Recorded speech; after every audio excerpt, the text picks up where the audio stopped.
Et à 13h15 sur Europe 1, Céline, vous revenez sur les confessions d'un champion du monde de football. Oui, celle de l'ex-défenseur de l'équipe de France, Raphaël Varane, dans les colonnes de l'équipe. Le joueur de Manchester United révèle avoir été victime de multiples commotions cérébrales. Cyril de la Morinerie, les commotions, c'est un sujet qui est bien pris en charge désormais au rugby.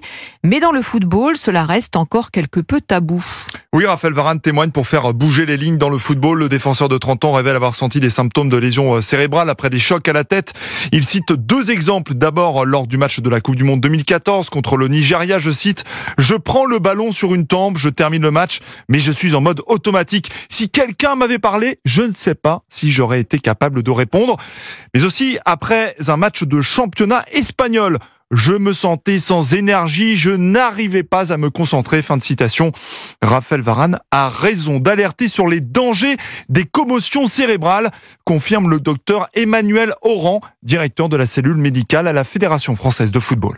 Plus on parle de cette problématique, mieux on sait la gérer. L'avantage, c'est que les médecins du football maintenant savent très bien gérer cette commotion cérébrale. Dès qu'il se passe quelque chose au niveau du cerveau, il faut lui permettre de bien cicatriser. Il faut qu'un maximum de joueurs de foot prennent conscience qu'ils doivent être soignés comme quand ils se font une déchirure musculaire. En football, un protocole commotion existe, moins strict que celui du rugby. Le médecin du club a 3 minutes pour décider si le joueur peut reprendre le match.